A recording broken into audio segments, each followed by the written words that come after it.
convulsiones, si es que hay convulsiones, control de la aparición de vómito, diarrea, una vía endovenosa que debe estar permeable, posiblemente intubación endotraqueal para tener una vía aérea permeable también, ¿sí? En todo caso para suministrar oxígeno, ¿sí? Entonces a eso corresponde la estabilización del paciente. La primera fase, pues esta primera fase, es sobre todo para tratar de identificar el tóxico. Profe, disculpe. ¿Qué es la anamnesis? Ahí está. ¿Qué preguntas puedo hacer? ¿Qué producto utilizó? ¿Con qué lo bañó? Son preguntas que debemos tener presentes, ¿no? para hacerlo. Profe, antes de avanzar en la diapositiva anterior, pregunto ¿cómo y con qué se controla una convulsión? ¿Cómo y con qué se controla la convulsión? Ya lo vamos a ver más adelante. Okay. Ya lo vamos a ver más adelante. Pero ya luego vos me podrías responder algo. O mejor dicho, ya todos me podrían responder algo. ¿Sí? De cómo se controla una convulsión, porque lo hemos dicho. ¿Cómo se controla una convulsión? ¿Ah? Fenobarbital. Para crisis convulsiva. ¿Cómo? Diazepam para la crisis convulsiva. O midazolam puede ser. ¿Qué es el diazepam?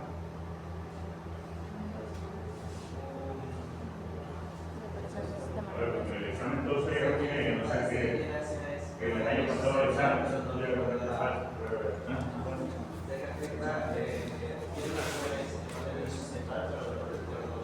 Parecida a la que tiene, por ejemplo, la cafeína. El diazepam tiene una acción parecida a la que tiene la cafeína. No, la cafeína. El diazepam tiene una acción parecida a la que tiene la cafeína. No, es parecida a la que tiene no a la cafeína, sino a la teofilina. Es parecida, ¿verdad? Yo no los puedo confundir ni a vos, ni con lo que estoy diciendo. Sí, la teofilina es un estimulante cortical, el diazepam un tranquilizante, un depresor del sistema nervioso. Son acciones antagónicas. Entonces, si estoy hablando de convulsiones, evidentemente, que si lo voy a controlar, tiene que ser con un agente, por allá, tiene que ser con un agente ¿qué tipo de sistema nervioso central? Depresor del sistema nervioso central. Estoy hablando de una excitación del sistema nervioso central, si lo quiero antagonizar, tiene que ser con un depresor. Bien, el tratamiento específico ya sabemos, ya vamos a profundizar en este poquito y también en la anamnesis, ¿no? De volver para acá y estoy tratando de revisar algunas otras cosas.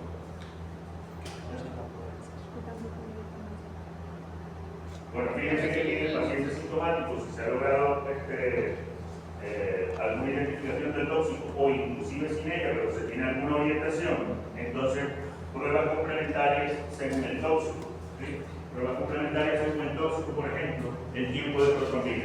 ¿En caso de qué? En caso de una intoxicación por agentes como la warfarina, que es un agente anticoagulante. Entonces yo tengo una prueba complementaria que es eso, ¿sí? Una prueba de protrombina para ver qué grado de coagulación, de tiempo, cómo están los tiempos de coagulación. ¿Sí? Continúo entonces. ¿Hay alguna duda aquí? Está un poquito lleno el cuadro, pero traten de leerlo ahí con calma, ¿sí? Les doy un minuto para que lo lean y me preguntan algo.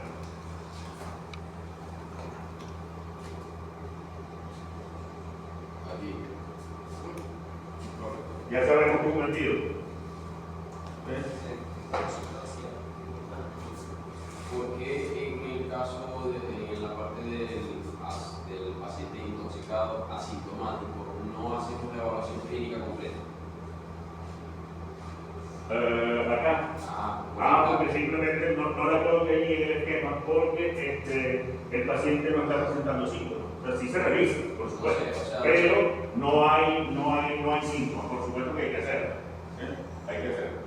Pero quizás sea un Esas Un 6 pequeño defecto del cuadro es que, se puede aplicar. que se hace, pero aquí lo que quise decir es que aquí hay signos, ¿ya? ¿Sí? No aquí. Pero la evaluación siempre hay que hacer. Eso es, ajá. Tenéis razón. Ajá. ¿Alguna otra cosa que hayan leído que les llame la atención en ese cuadro? Que si aprovechamos y estudiamos otra vez. Los antídotos serían los antagonistas del efecto farmacológico. Antagonistas del efecto tóxico en este caso. ¿Sí? Antagonistas del efecto tóxico. Es decir, si hablo de atropina como antídoto, probablemente me esté refiriendo a una intoxicación por órgano fosforados o carbonato, que incrementan los niveles de acetilcolina. Entonces la atropina lo que va a bloquear la acción de la acetilcolina. ¿Sí? A eso me refiero. ¿Saben qué son órganos fosforados y carbonato, verdad? No sabemos. No. Se lo dieron ya, órganos fosforados y carbonato. ¿Ah? Lo nombró la profe por ahí, pero... Lo nombró.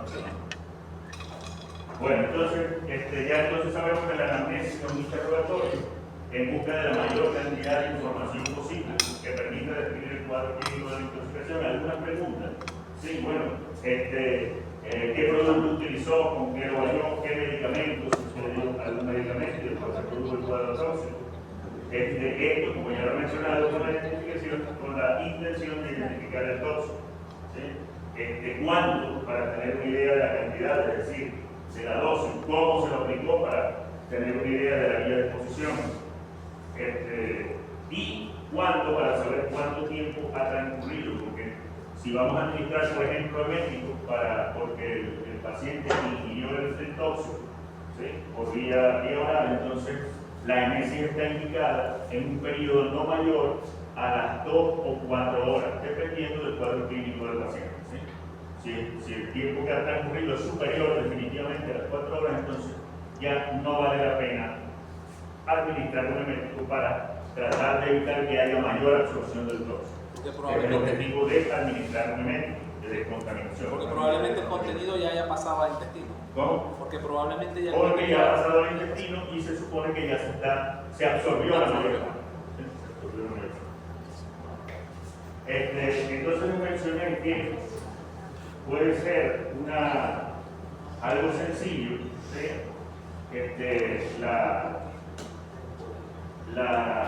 El enfoque de esta clase, ¿no?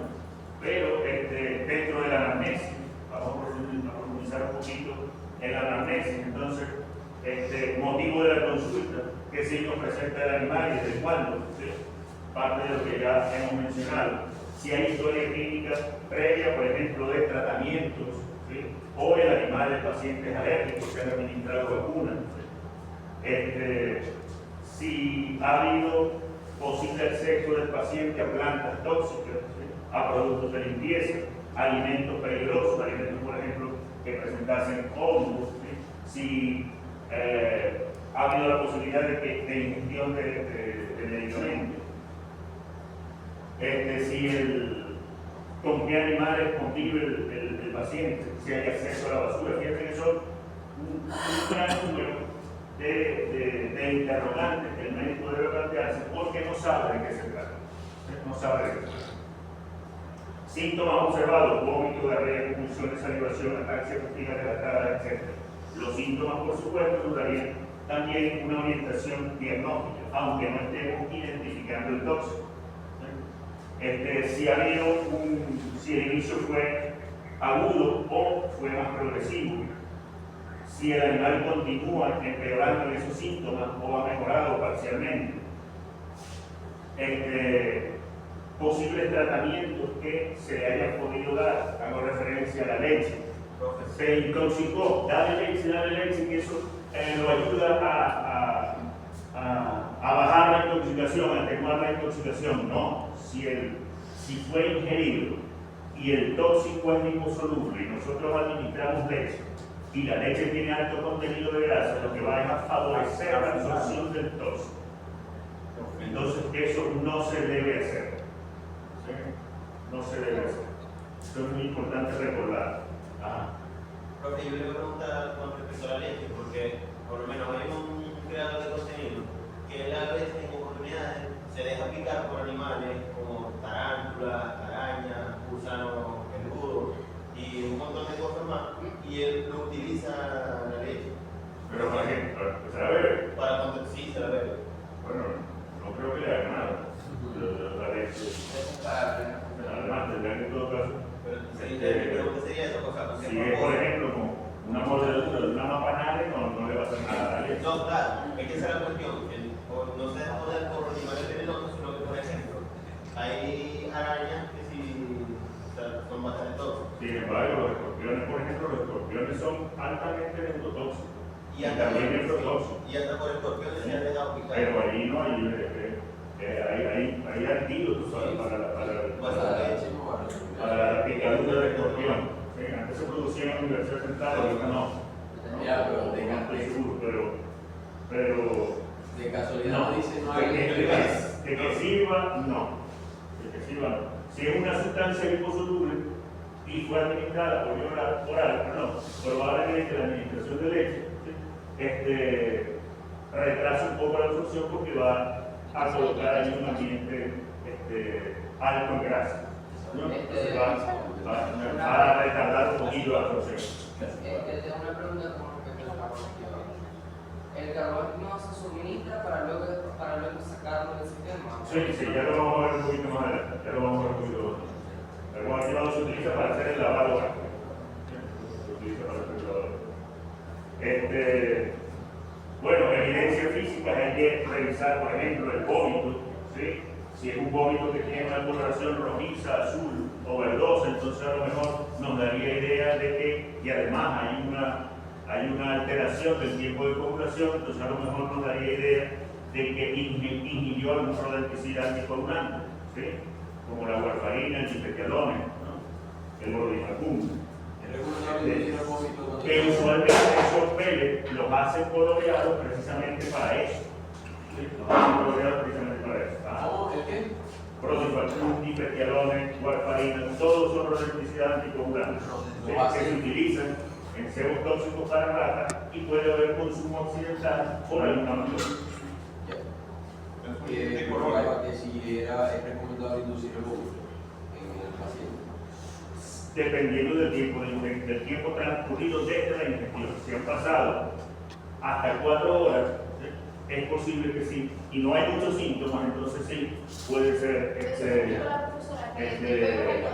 se puede inducir el vómito para evitar una mayor exposición, una mayor absorción del tóxico. Nosotros tuvimos un caso. Son medidas de descontaminación. Ajá.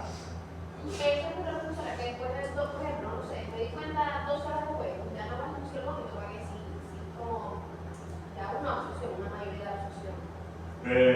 Sí, o sea, pero sí, Dependiendo pero sí, de la no son todas medidas exactas, sino que quedan a criterio del uso del consultativo. Si han recurrido 2 horas y hay gran cantidad de síntomas ya, se asume que ya se absorbió la mayor parte del tóxico. No lo hacemos ahora. Han recurrido 3 horas de la digestión y no hay síntomas, es posible que sea adecuado administrar un médico, administrar carbón activado para producir descontaminación. Bueno, entonces este cuadro se puede ir complicando más, es el mismo cuadro, ¿sí? Es el mismo cuadro, pero lo vamos complicando cuando pensamos en los tóxicos que pueden estar involucrados. Por ejemplo, motivo de la consulta, presentó convulsiones. Bueno, entonces puede ser órgano fosforado. Ya entonces tenemos que conocer algunos órganos fosforados, ¿sí? Y saber cuál es el antídoto de los órganos fosforados y saber cuál es la sintomatología que se produce por intoxicación por órganos fosforados, ¿sí? Que hay convulsiones, hay vómitos severos, entonces también puede ser una intoxicación por chocolate, que ahora está muy de moda en los libros y precisamente en los creadores de contenido, por el contenido ¿qué contiene el chocolate? Teobromina. ¿Qué es la teobromina? Una xantina, un estimulante cortical, ¿sí? Así como la cafeína, así como la teofilina. ¿Sí? En la clase del sistema nervioso central dijimos que todas las xantinas tenían más o menos los mismos efectos farmacológicos. Carbamato, ¿sí? Salivación, también lo pueden producir los órganos fosforados. Son compuestos que ambos son inhibidores de la acetilcolina esterasa, por eso los niveles de acetilcolina suben Ataxia, si hay hemorragia, se puede producir ataxia por un animal débil, pero también depresores del sistema nervioso central, ya conocemos algunos, también pueden producir esta dificultad en el andar. ¿Sí? Ataxia. Historia clínica previa, bueno, hay una deshidratación por administración de furosemida, que sabemos que es furosemida. ¿Sí? Gastrotoxicidad, esto lo deberíamos saber explicar, por administración de antiinflamatorios no esteroideos. Sí, ya sabemos, por ejemplo, que el ibuprofeno, el diclofenac o el otro están contraindicados en perros y gatos porque producen disminución de la producción de bicarbonato, de la producción de mucosa gástrica, ¿sí? Del moco gástrico. La dioxina, que se utiliza para el tratamiento de insuficiencia cardíaca, pero sin embargo puede llegar a producir importantes arritmias. Y así podemos seguir describiendo varios de los tóxicos potenciales a los que se puede ver expuesto y que estos aspectos a evaluar, ¿sí? Las preguntas que se hacen dentro de la anamnesis nos irían a más o menos orientar a la intoxicación que se está presentando. ¿Y cómo lo vamos a tratar? Porque lo fundamental de orientar el diagnóstico es precisamente decidir el tratamiento. ¿Sí? Es precisamente decidir el tratamiento. ¿Sabemos lo que es miliático? ¿Sabemos lo que es miliático? Dilatación de la pupila, ¿sí? La puede producir, por ejemplo, cannabis, cocaína, ¿sí? Pero también adrenalina puede producir miliático. Diarrea hemorrágica, ya lo vimos por ibuprofeno, paracetamol, hipertermia, anfetamina, temblores por piretrina. Sabemos que son las piretrinas muy comunes de mucho uso en medicina veterinaria. La piretrina, cipermetrina, por ejemplo, muy conocido. ¿Sí? Se utilizan como garramaticidas, baños garramaticidas. Abren los canales de sodio en el insecto, pero producen como signos de intoxicación estimulación del sistema nervioso central, ¿sí? Las piretrinas. ¿Qué otras cosas podemos mencionar ahí que sean interesantes? A ver, evolución temporal, vuelvo a mencionar acá, fíjense que aquí se vuelve a mencionar lo de la leche, interacción con tóxicos liposolubles. ¿Qué otra cosa? A ver, vean un poquito ahí y me preguntan. Entonces estamos dentro de la anamnesis. Fíjense que he tratado, me parece interesante hacerlo así, de ir complicando el cuadro, ¿no? Porque no, en la anamnesis hago la pregunta, ¿qué comió? ¿Hace cuánto tiempo? Bueno, eso sí, hay que hacerlo durante la anamnesis, pero no es tan sencillo como se pudiese pensar, porque entonces tengo que tener en mi cabeza una serie de tóxicos que pueden estar involucrados dependiendo del cuadro clínico del paciente. Ahí dice remedios verbales, como cuál. Remedios verbales, bueno, que le dé, por ejemplo, a un perro eucalipto. No sé en este momento que pueda causar eucalipto, a lo mejor causa irritación gástrica y va vomitando de manera, ¿cómo se llama? ¿Cómo se llama cuando vomita intensamente? Se me fue la palabra técnica en este momento. No, cuando es persistente el vómito. Es posible. A eso se refiere lo de remedio herbal. Por ejemplo. ¿Qué otra cosa? Profe, los rodenticidas tienen una acción, obviamente por el tamaño del animal al que van dirigidos, en ellos es para matarlo, ¿no? Pero cuando un animal que pesa 50 veces más, 40 veces más, como un perro quizás, Sí, no lo mata, claro. lo intoxica, Bueno, ¿no? hay varios rodenticidas. Por ejemplo, lo que más se utiliza evidentemente son los rodenticidas anticoagulantes, ¿sí? Que inhiben la acción de la vitamina K sobre los factores de coagulación. ¿Sí? Inhiben que se reactiven los factores de coagulación. Son Y como por en el eso sangre. se produce una incoagulabilidad de la sangre. ¿Sí? Sin embargo, había otras sustancias que se utilizaron como rodenticidas, por ejemplo el fluoracetato de sodio, pero es muy tóxico para los perros. ¿Sí? ¿sí? Venía desde Colombia y no sé si lo nombré, pero el cloracetato de sodio venía en un frasquito así de vidrio pequeño, no tengo yo la foto en este momento, pero se llamó Guayaquil, no sé si lo llegaron a ver. Sí. ¿Sí? Guayaquil, venía de color negro, ¿sí? Ese color negro se le podía quitar y quedaba transparente, pero seguía con el efecto tóxico. ¿Sí? Un colorante que tiene que se llama nitrosina, para identificarlo, porque es un color y es un sabor, es un ciclo, ¿no? Es muy peligroso.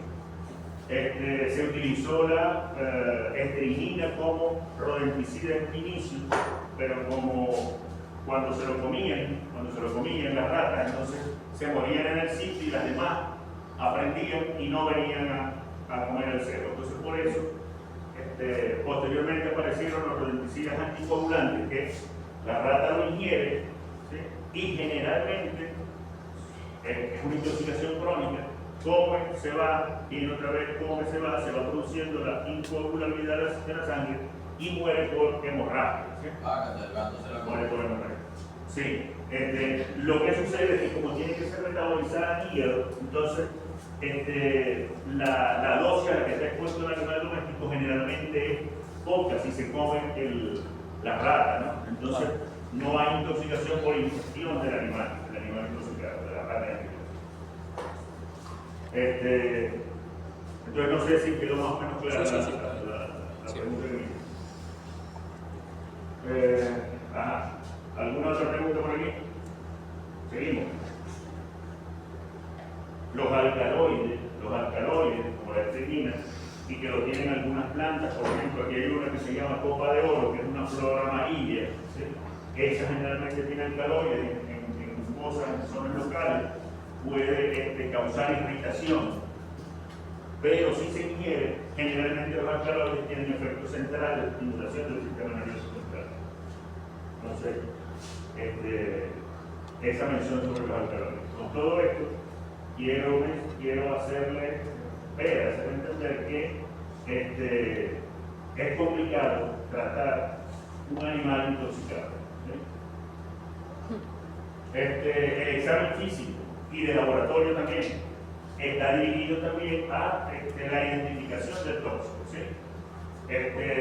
Ya hemos visto, por ejemplo, convulsiones, ataques de presión del sistema nervioso central, entonces puede haber participación de sustancias como el metal de hilo, que se presenta, no se utilizan mucho aquí, pero en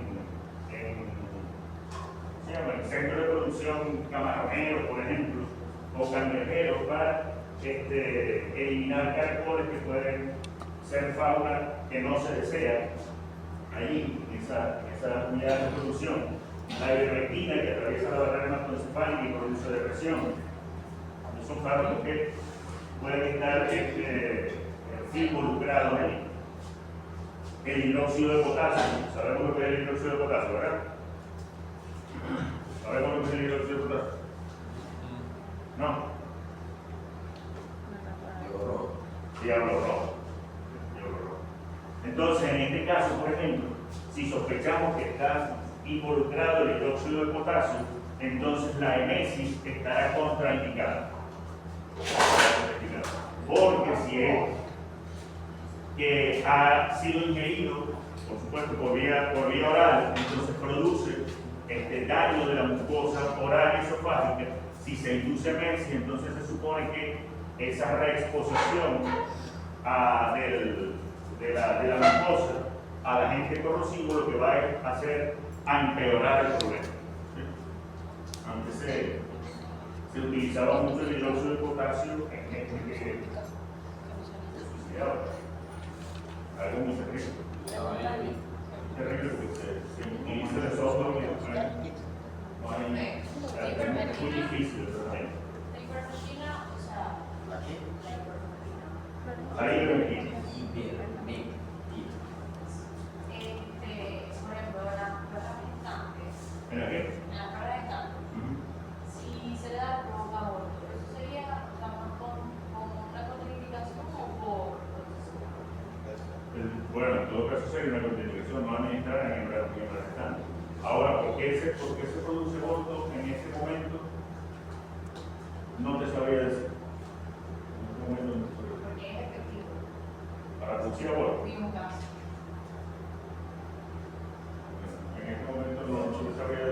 desde el punto de vista farmacológico, ¿por qué produce ópio?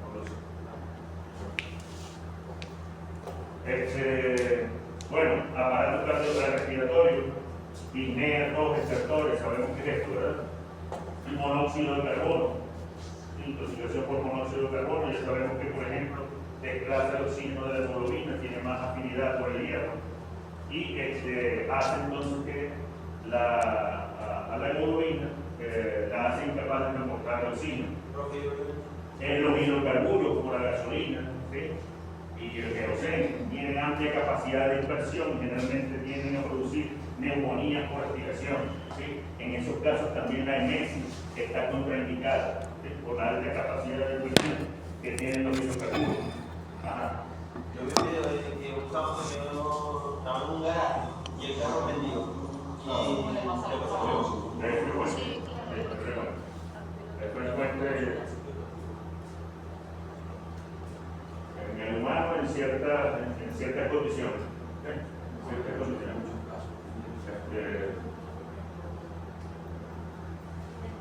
Bueno, aparato renal urinario, ¿sí? Que iba a hacer otro de esos de monóxido de carbono,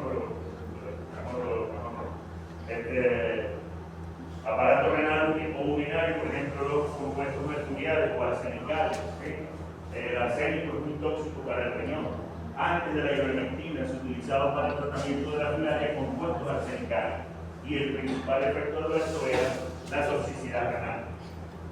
El etilenglicol, que es un refrigerante, ¿sí? Amarillo, rojo, verde, se le echan a los carros, son potentes nefrotóxicos. Hay que tener cuidado con la emisión de esa sustancia.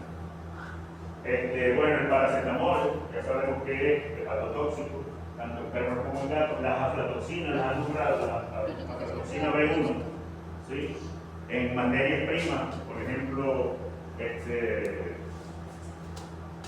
maíz que se utilice para la elaboración de alimentos concentrados, si está contaminado, o el propio alimento concentrado, allí crecen hongos, entonces es probable que se produzcan estas sustancias tóxicas, que son muy hepatotóxicas, ¿sí? Aflatoxina producen alteración de las enzimas hepáticas. En intoxicación por rodenticidas anticoagulantes hay este mecanismo de acción. Puede haber petequias, esto vemos lo que es petequia, ¿verdad? Además de sangrado, petequia es un puntillado de sangre que aparece en las mucosas e incluso en la piel. Si hay ingestión de ácido o alcalifuerte, entonces observaremos quemaduras, ¿sí? En la zona de función. Cianosis, ¿sabemos lo que es cianosis? ¿Sí? La mucosa color azulado por la formación de metahemoglobina, por ejemplo, en la intoxicación por nitrato o nitrito. Entonces, una serie de cosas que nosotros debemos considerar cuando nos enfrentamos a un paciente intoxicado. Y sabemos que todo eso, el principio fundamental es orientar, tratar de orientar el diagnóstico para orientar el adecuado tratamiento. ¿Sí? Igual, para orientar ese diagnóstico, entonces hablamos de los síndromes, principales síndromes tóxicos, el síndrome colinérgico, anticolinérgico, adrenérgico y depresor. Por ejemplo, el síndrome adrenérgico se caracteriza por taquicardia, hipertensión, hiperpirexia, hiperreflexia, convulsiones, posibles sustancias involucradas, la anfetamina, efedrina, cafeína, teofilina. El síndrome colinérgico se caracteriza por lagrimeo, cialorrea, incontinencia urinaria, cólicos intestinales, diarrea, emesis, broncorrea, broncoconstricción, fasciculaciones, posibles tóxicos involucrados, órganos fosforados, carbomatos, isostigmina, piridostigmina, neostigmina. ¿Estamos bien? ¿Sí? Hay que aprenderse algunas sustancias. Segurito voy a preguntar órganos fosforados y carbomatos. Isostigmina, neostigmina, piridostigmina, no. No la voy a preguntar.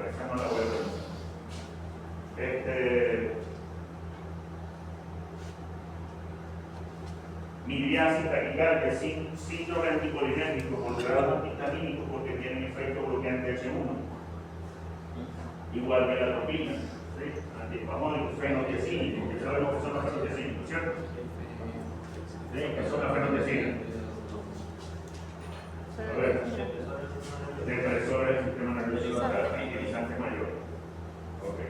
Bueno, signos depresor, no lo voy a mencionar mucho, ¿sí?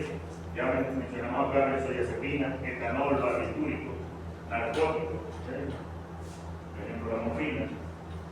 Produce depresión respiratoria, bradicardia, hipotensión, hipotermia, inconsciencia. Entonces, síndromes, los principales síndromes tóxicos o toxilomos, ¿sí? Colinérgico, anticolinérgico, adrenérgico y depresor o sedante.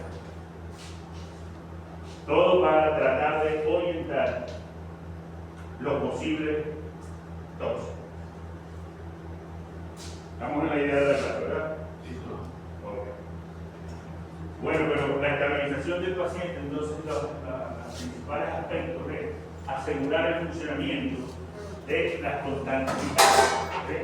Tener una vía aérea permeable, ya lo habíamos mencionado, incubación endotraqueal.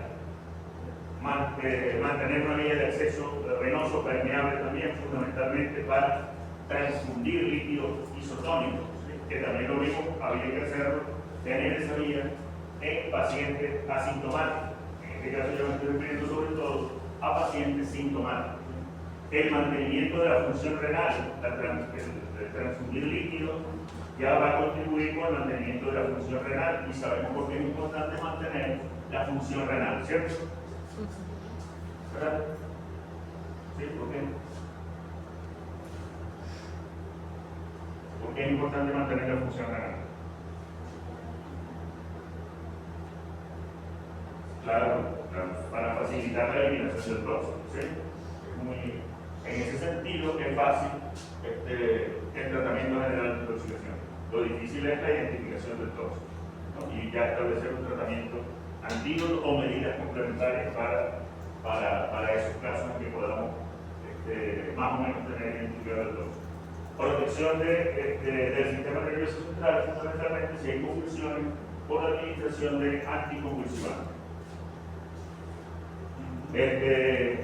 Bueno, aquí hay algunos ejemplos que nos habían, o algunas dosis, por ejemplo, para el control de las convulsiones, diazepam por vía endovenosa a la dosis de 0,5 miligramos por kilo, cada 10 o 15 minutos hasta el control de las convulsiones, es decir, se administra a dosis efecto.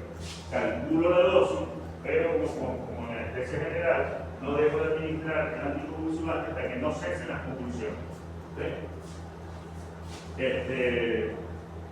Vía aérea permeable, bueno, hay que hacer intubación endotraqueal. ¿Sí? ¿Para qué? Este es el objetivo de hacer esta maniobra. ¿Para qué? Para garantizar el intercambio gaseoso eficaz.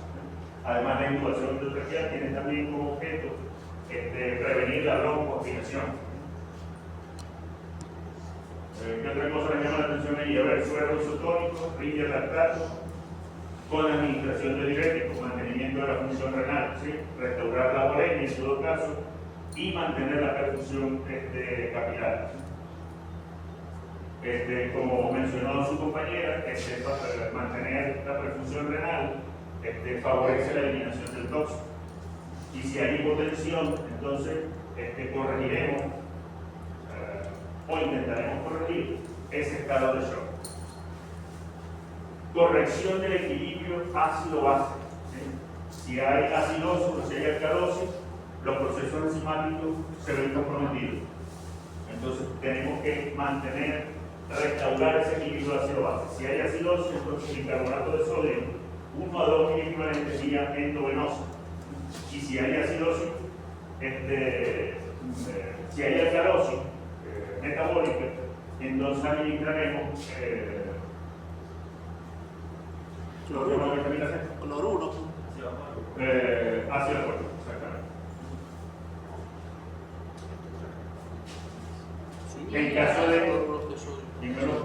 En caso de arritmias cardíacas, se recomienda la administración de lidocaína. Eso sí hay que hacerlo con mucho cuidado, ¿sí? Ya sabemos que es la lidocaína, ¿cierto? Por ahí atrás, es la lidocaína. ¿Ah? Un anestésico local, exactamente. Se pueden justificar la administración de lidocaína si hay arritmias, por ejemplo, en la intoxicación por piretroide. Profe, yo había visto que, o había leído que la lidocaína era un poco tóxica. No he leído eso, pero se administra. Puede ser por el metabolismo rápido. Puede ser por el control del dolor, ¿sí? Para controlar precisamente los efectos inhibidores, digamos así, que tiene el dolor, aumenta el estrés oxidativo, aumenta el gasto cardíaco, ¿sí? Mantener la calidad de vida del paciente. Para el control del dolor, butorfanol, tramadol, ¿sí? ¿Qué otra cosa me pueden preguntar ahí? Le dan un momentito con calma. 2 minutos ahí. A ver qué le llama la atención. Profe, ¿el tramadol es un analgésico antiinflamatorio o no es? No, es un opiáceo. Para dolores crónicos y relativamente intensos. El tramadol. Relacionado con el butorfanol.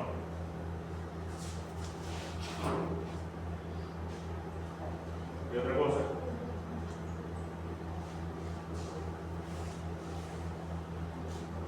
Bueno, queremos que el tóxico no se siga absorbiendo, es decir, descontaminación gastrointestinal. Tenemos varias opciones. Inducción del vómito, hasta 2 horas, posiblemente hasta 4 después de la ingestión, ¿sí? Con sustancias, por ejemplo, como el jarabe de ipecacuana, solución jabonosa detergente o cloruro de sodio, que tienen una acción local, irritan la mucosa gástrica y por eso inducen el reflejo del vómito, ¿no? Es muy útil el cloruro de sodio, se utiliza bastante, se utilizaba bastante, no incluso. Algunos hablan de una solución concentrada de cloruro de sodio. Nosotros lo hacíamos en las prácticas, que agarrábamos un puñado de sal, abríamos la boca del perro, cuando se hacía la intoxicación por estricnina, se ponía atrás como en la parte más posterior de la cavidad oral, como si fuésemos administrando la tableta, se cerraba la boca y tragaba, ¿sí? Lo hacíamos cuando se manejaba el paciente asintomático en el caso de intoxicación por estricnina, que lo hacíamos en la práctica. Por eso fue que le pregunté lo de si se podía inducir el vómito, porque esa práctica ya se hizo en una finca que estábamos súper alejados de la... La hicieron. La hicieron con la persona. No. O sea, Particular. había un perro, Ya. pusimos veneno por una rata, y en menos de 5 minutos el perro se había comido el veneno. Cuando fuimos a revisar, 2 minutos después ya el veneno no estaba, y el perro ya presentaba síntomas. Nada, se había comido eso. Sí. Y sin embargo ya presentaba síntomas. Sí. Pero débil, eso sí. Sí, Y por eso que digo que queda a criterio del facultativo, del médico. Porque del librito diríamos que si está ya sintomático con algún desorden central nervioso, entonces no debería administrarse un elemento. Pero queda un solo facultativo. En ese caso, los síntomas eran débiles, por eso pregunté y dio resultado que el animal absorbiera más. Porque es una medida de descontaminación gastrointestinal. La apomorfina, que es un elemento de acción central, está aquí, pero prácticamente no se utiliza. Ya sabemos que se utilizan fundamentalmente los eméticos de acción local, porque con el vómito sale la sustancia que está induciendo el vómito. Esa es la ventaja que tiene. Ya había mencionado que la inducción del vómito no está indicada en la ingestión de sustancias cáusticas derivadas del petróleo, ¿sí? O en pacientes que están inconscientes, en este caso, porque puede haber broncoaspiración y una neumonía por aspiración y agravar el cuadro, ¿sí?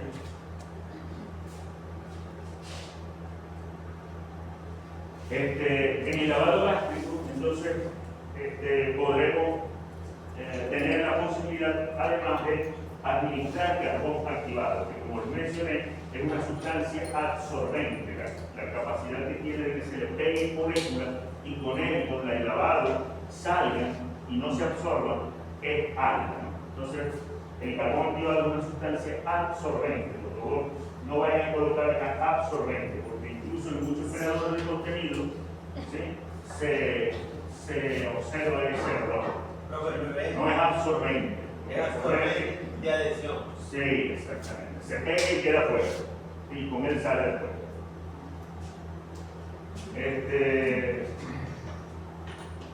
Si es posible que se termo activado, entonces en el lavado gástrico, fíjense que está indicado hasta 2 a 6 horas después de la ingestión.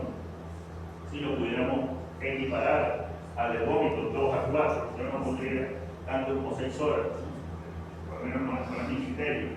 Hay que sedar al animal para poder hacer el lavado. ¿Sí? No está indicado en ingestión de sustancias cáusticas o derivados del petróleo por las mismas razones del vómito, ¿no? Administración de catárticos laxantes, ya sabemos que es inducir la diarrea para acelerar el tránsito intestinal y disminuir el tiempo disponible para la absorción.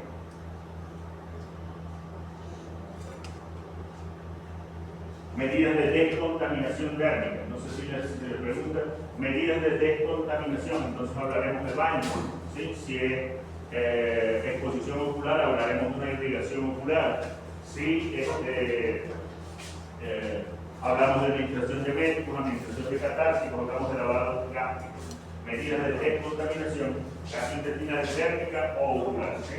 Generalmente, cuando se habla de la descontaminación térmica, no se recomienda utilizar ningún jabón medicado, se recomienda un jabón neutro, ¿sí?, para que no haya mayor erosión de la piel y se facilite la absorción del tóxico. Y se debe enjuagar el paciente con agua abundante para tratar de garantizar que se elimine esa sustancia y no se continúe absorbiendo.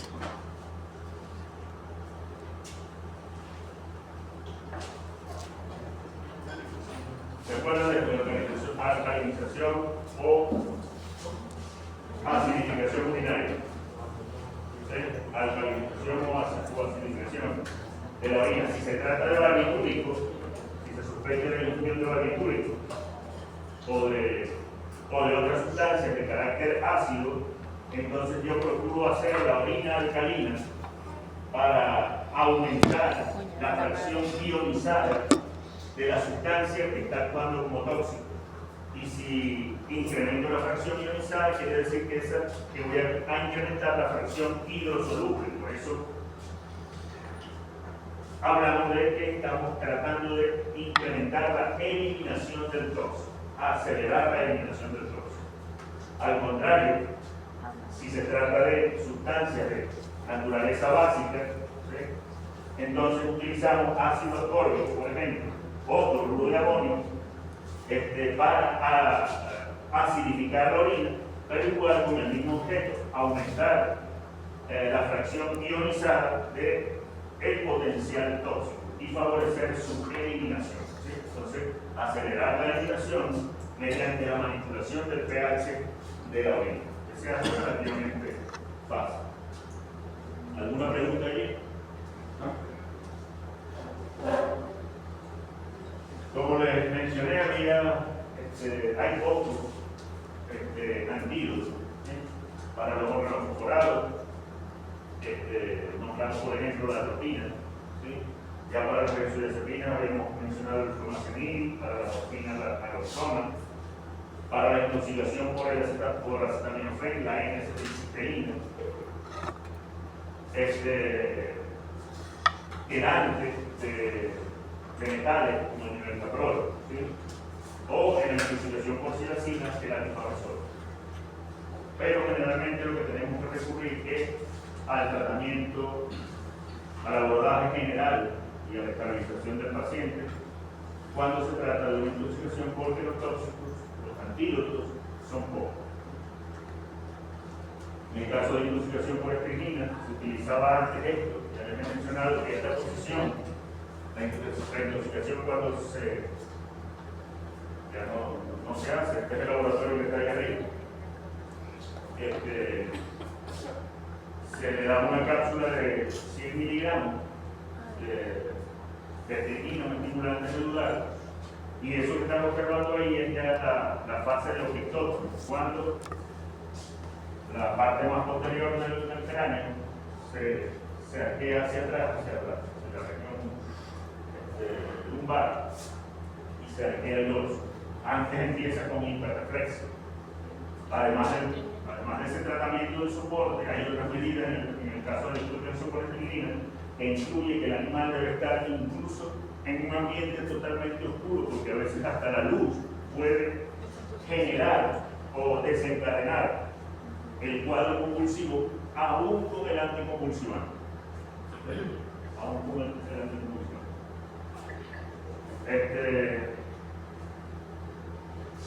Vamos a ver qué más por aquí. Profe, ¿qué tenían que hacer en ese caso?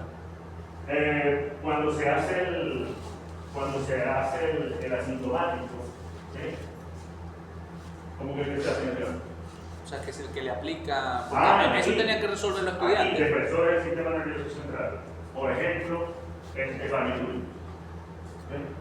Validur.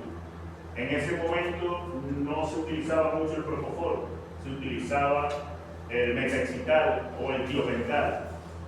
Y aunque muchos libros lo mencionan, el diazepam para el tratamiento de las convulsiones por estreñina, a nosotros nunca nos dio resultado. Nunca pudimos antagonizar las convulsiones con diazepam. Siempre debimos recurrir al tiopental. En el abordaje del paciente sintomático, después que se le daba la cápsula, ¿sí?, se administraba un puñado de sal, como se lo había mencionado, y luego se inspeccionaba el vómito. Si se lograba que el animal expulsase la cápsula de estreñina, entonces se seguía la rutina de paciente asintomático, pero si no lográbamos que no encontrábamos la cápsula en el vómito, entonces nos íbamos por la rutina del paciente asintomático. ¿Y cuánto tiempo pasaba desde que Como hasta eso? desde que empezaba a presentar los síntomas, como 10 minutos. Es muy rápida la absorción de la esterilina. Es muy rápida, como 10 minutos.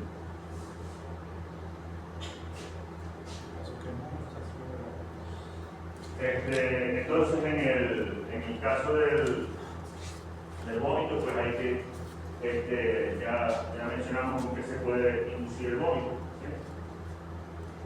Para el sintomático, sobre todo, indicado el lavado gástrico. La infección del vómito, que ya la he mencionado.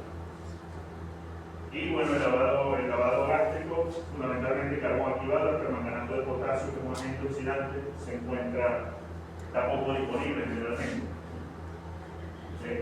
Forzar la hidrosis con furosemida, ya sabemos que es la furosemida. Mucosas nos pueden orientar, por ejemplo, mucosas cianóticas, nos pueden indicar, por ejemplo, una intoxicación por acetaminofén, nitrato, nitrito, mucosas pálidas, una alteración de la función cardíaca, ¿sí? O que el animal haya pasado por un proceso hemorrágico importante, por ejemplo, en exposición crónica a rodenticidas anticoagulantes, ¿sí? Ictericia que esté afectado el hígado, ¿sí? Las mucosas congestivas, por ejemplo, en la intoxicación por cianuro. Que la intoxicación por cianuro es relativamente frecuente, aparece por la exposición a ciertas plantas, la yuca, y dentro de la yuca varia es la más tóxica, la que tiene más ácido cianhídrico, que impide la utilización del oxígeno, y entonces, esto es sangre arterial, esto es sangre venosa, esto es sangre azulada, methemoglobina. Pero en la intoxicación por cianuro, por ejemplo, la sangre venosa, porque no se utiliza el oxígeno y permanece en la sangre, entonces la sangre venosa se hace de este color, se hace rojo brillante. Las aflatoxinas, alimentos contaminados con hongos no se deben administrar y son potencialmente generadores de intoxicación. Y ya para ir terminando, pues, miosis y diasis, y que revela una alteración del sistema nervioso central, una pupila contraída y la otra dilatada. No sé si ahí termina. Listo. Muchas gracias.